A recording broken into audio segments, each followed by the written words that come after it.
Lawatan rasmi Perdana Menteri ke Jerman capai matlamat.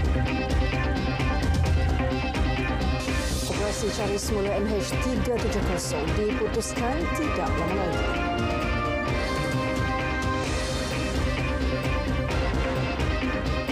Assalamualaikum dan salam Malaysia Madani.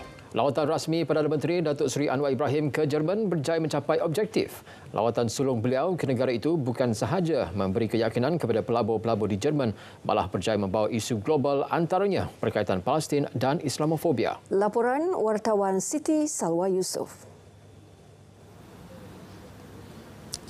Berlin menjadi saksi lawatan Perdana Menteri Datuk Seri Anwar Ibrahim berhasil apabila berjaya menarik potensi pelaburan bernilai 45.4 bilion ringgit. Kerjasama dapat diperkukuh, hubungan terus dipereratkan. Malaysia-Jerman kekal negara rakan dagang membawa kemajuan positif bagi ekonomi negara.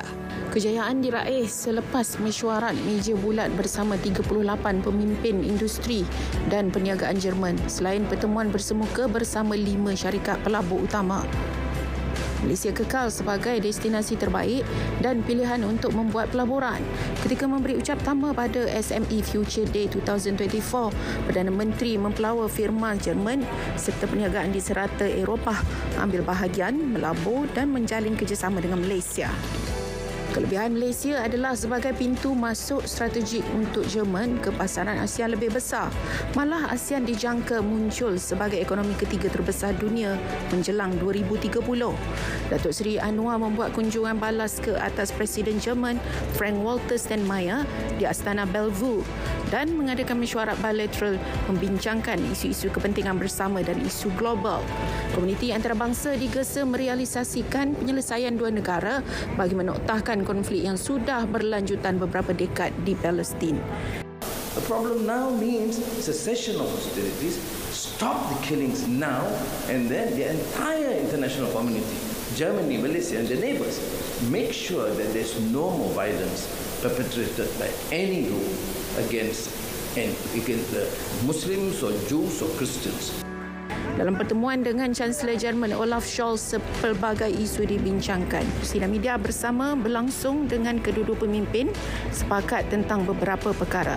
Perdana Menteri turut bertemu dan berbincang dengan pembuat dasar, ahli kumpulan pemikir dan agensi kerajaan di Yayasan Kober di Berlin. Selain itu, turut berdiskusi dan bertukar pandangan bersama-sama rakan pemikir dan sarjana Islam Eropah. Antara dibincangkan peranan sarjana dan cabaran baharu dengan kesemarakan Islamofobia di Eropah. Dan pertemuan bersama 350 diaspora Malaysia di Jerman merungkai beberapa persoalan. Antaranya berkaitan status kewarganegaraan dan proses pilihan raya.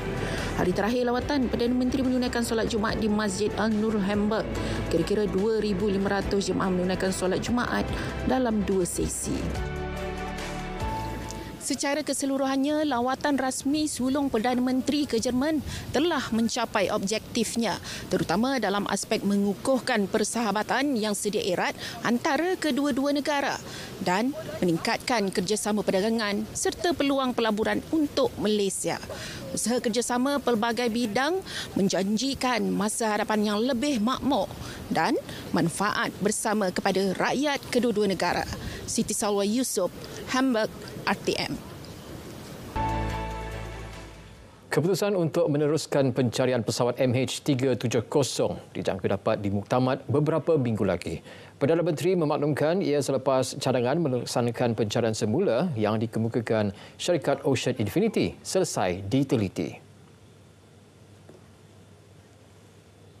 But I want to convince them that we are doing everything possible.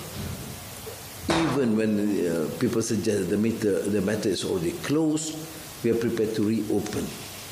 Even if it will cost us some substantial funds. Sebelum ini, Perdana Menteri menyatakan kesediaan Malaysia untuk membuka semula siasatan kehilangan pesawat berkenaan jika ada bukti baru dan kukuh.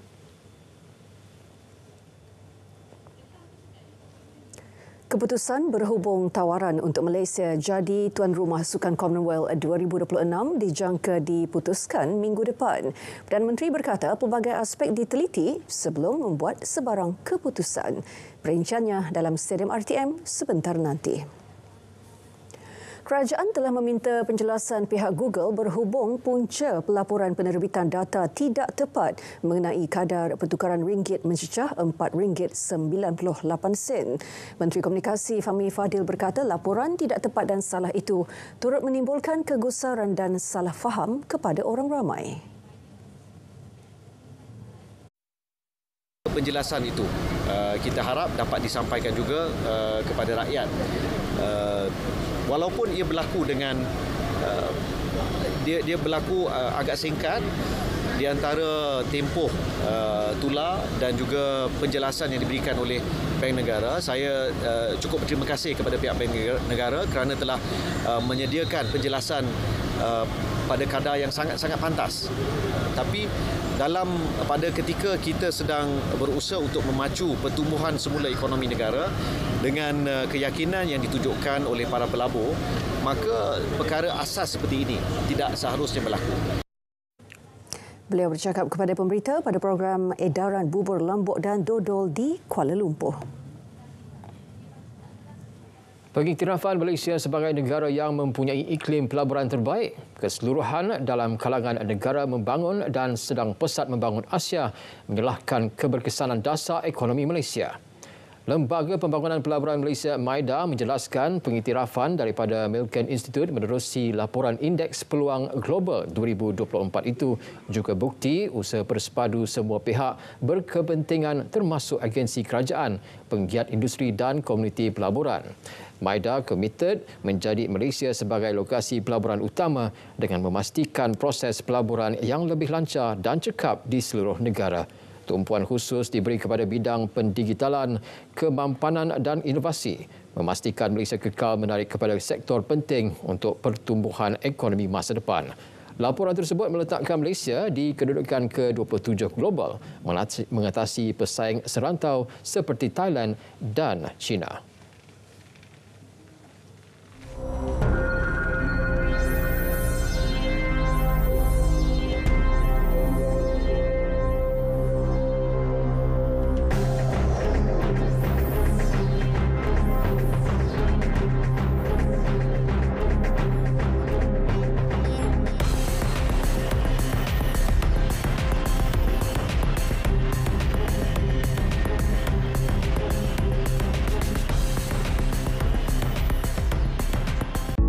Malaysia antara 10 negara dengan kadar transplantasi terendah di dunia pada tahun 2021. Kini, anda boleh mendaftarkan diri sebagai penderma organ melalui MySejahtera. Jom daftar dan kemaskini sebagai pengikrar derma organ. Satu ikrar, sejuta harapan. Untuk maklumat lanjut, layari www.dermaorgan.gov.my. Sebelum memulakan perjalanan, pastikan dokumen perjalanan anda lengkap. Kekalkan jarak sekurang-kurangnya 10 meter dari kenderaan depan. Jika anda ingin memotong kenderaan besar, berwaspada dengan titik buta.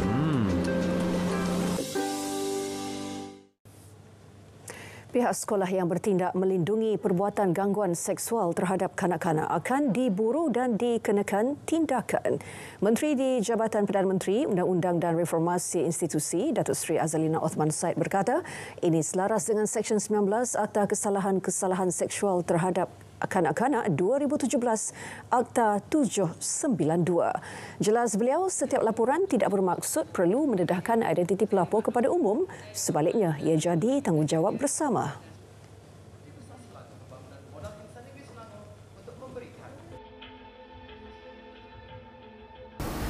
Most important ialah kita nak berikan penerangan bahawa they should not be worried whether they think that actions can be taken over against them for reporting semua.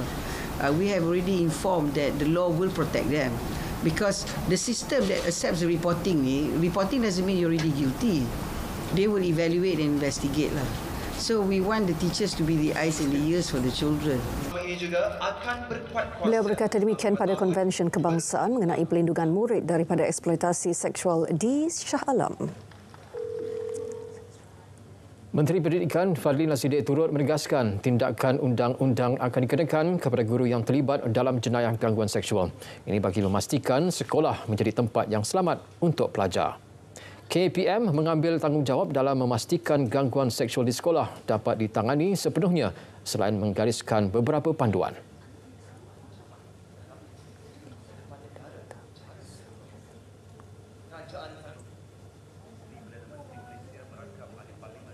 Sebahagian daripada segmen sekolah selamat ini adalah memastikan mereka benar-benar selamat di sekolah daripada sebarang, khususnya gangguan yang terkait rapat dengan gangguan seksual.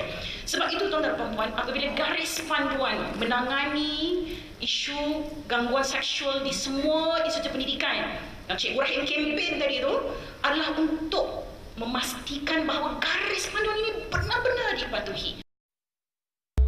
Guru-guru juga perlu tampil membuat laporan jika terdapat kes gangguan seksual yang berlaku.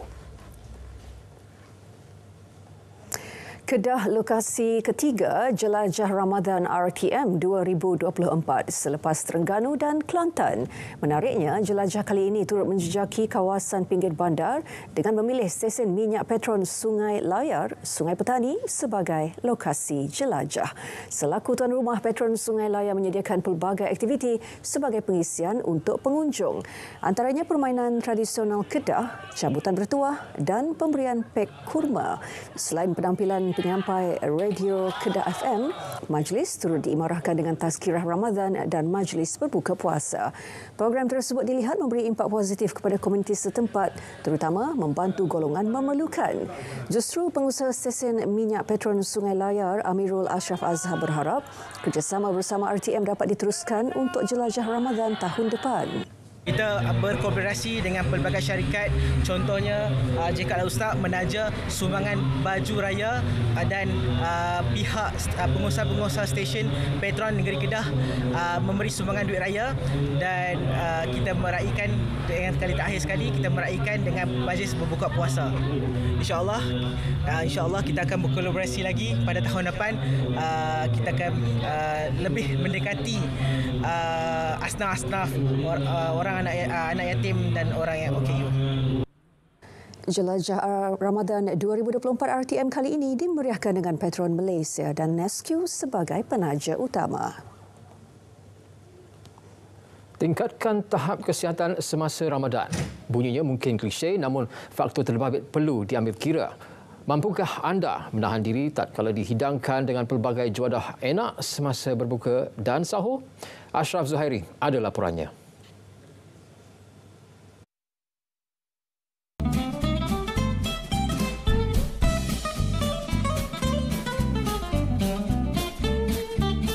Saya Acap, saya suka moreh bulan puasa.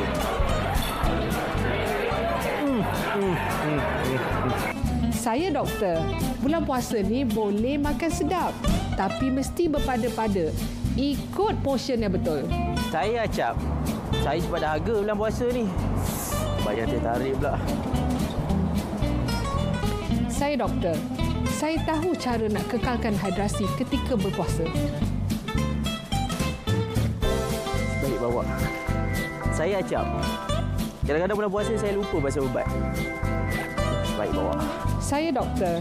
Pastikan anda mengambil ubat yang betul ketika Ramadan, terutama kepada pesakit diabetes. Puasa bukan sahaja terbukti baik dari segi agama, malah ia juga bagus menurut kajian saintifik. Sebagai contohnya, kita pada ketika berpuasa inilah kita merehatkan sistem pencernaan, sistem perkumuhan, ya, dan kajian telah menunjukkan bahawa kita punya kidney function ataupun antara sistem perkumuhan yang utama dalam badan kita lebih baik kalau kita compare daripada sebelum puasa dengan selepas puasa. Disebabkan kelebihan itu, maka tidak hairan apabila masyarakat bukan Islam turut sama berpuasa. Yang Abai belajar dari sini juga, bila berpuasa ni kita kena banyak bersabar. Bersabar dalam segi menahan lapar dan juga bersabar dalam segi menahan haus. Ambillah peluang setiap tahun, terutama kepada mereka yang masih sihat, untuk amalkan cara pemakanan yang sihat, amalkan cara hidup yang sihat. Walaupun pada siang hari kita tidak mengikuti aktiviti seperti biasa, tetapi buatlah senaman-senaman ringkas yang boleh. Dan ketika berbuka puasa itu, berpada-padalah kurangkan pengambilan garam, kurangkan pengambilan gula, pastikan makanan yang kita ambil itu adalah makanan yang tidak tinggi kalorinya. Baik, Ababy tahun ni pun tak sabar nak berpuasa lagi. Sama-sama kita sihat pada bulan Ramadan ini dengan pelbagai manfaat yang kita boleh nikmati. Ashraf Zuhairi, RTM.